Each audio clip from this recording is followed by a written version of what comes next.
The question of what is a Commonwealth is the question that has plagued, haunted, harassed, tried to subdue me but failed my whole life, and especially my professional life.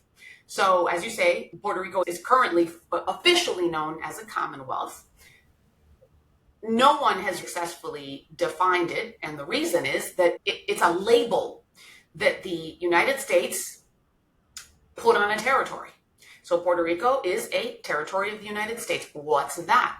A territory of the United States is a jurisdiction, a place like Puerto Rico and several other islands in the Caribbean and the Pacific that is subject to what is known as the plenary power of Congress. The plenary, that word plenary just means absolute. So absolute, not in terms of violating people's rights left and right. They can't do that. Absolute in terms of they have total control of how much self-government Puerto Rico has. So under the territory clause of the Constitution, Congress has the power to govern territories, and that power has always included, since the beginning of the Republic and the Northwest Ordinance, which people do learn about in high school, but they do. The Northwest Ordinance was this law that Congress passed in the beginning of the Republic, right after we adopted the Constitution, and it created a government for the territories. And Congress has always created governments for the territories. When it does that, it gives them a little more self-government or a little less self-government. Congress gets to decide. That's where Congress has plenary power. So what happens with Puerto Rico is, at first, when Puerto Rico's annexed in 1898, everyone knows it's a territory. That's what happens when you get annexed. You're a territory. Subject to the plenary power of Congress. Congress creates a government. The governor's appointed by the president with consent. There's an appointed council that advises the governor. And then there's an elected lower house. So they give us a little bit of democracy, but not a lot. A little bit of self-government, but not a lot. And over time, they increase it a little bit, but not a lot. Congress keeps the reins of power. That's what Congress does with territories. And then in 1950, Congress gives Puerto Rico permission to adopt its own constitution. So now Puerto Rico is going to look kind of like a State of the Union. It's going to have a local constitution that provides for the island's local government. But in other ways, it's not going to look at all like a state, because it's still not going to have senators or representatives or the ability to vote in presidential elections.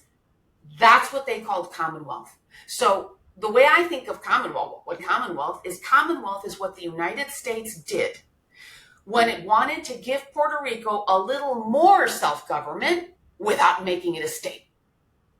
It's like fake statehood. Yeah, so, if you look at Puerto Rico's constitution, read through the text of it, structurally, it looks like a state constitution. You've got an elected governor, an elected legislature with a House and a Senate, and then you've got a judiciary that gets nominated by the governor and then confirmed in the Senate. So it's kind of the same separation of powers structure that you have in most states. But what you're missing then is the link to how government exercises its power and responsibility and accountability at the federal level. Because at the federal level, what does Puerto Rico have under the current territory status or the Commonwealth? In terms of representation, it has nothing. So what it has is Congress can pass laws that apply to Puerto Rico. Puerto Rico has no voice. Puerto Rico has no say. The president can adopt policies that affect Puerto Rico. Puerto Rico has no vote. Puerto Rico has no say. So the states have federalism, right? This dual system of self-government where they have local government that is at the state level under a state constitution, and then they have a voice in the federal government through participation in federal elections and through Congress, the Senate, which represents states as states, and the House, which represents the people.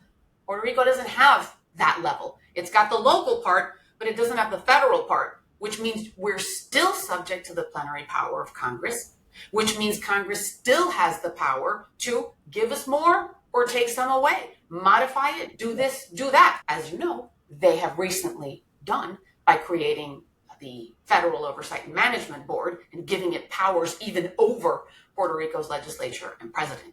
So Commonwealth. It sounds nice. It's a word that evokes the image of a self. It sounds like Virginia or Pennsylvania Exactly. or Kentucky, right? Commonwealths, these self-governing Yeah. polities. Okay, sounds good. Not so good in reality.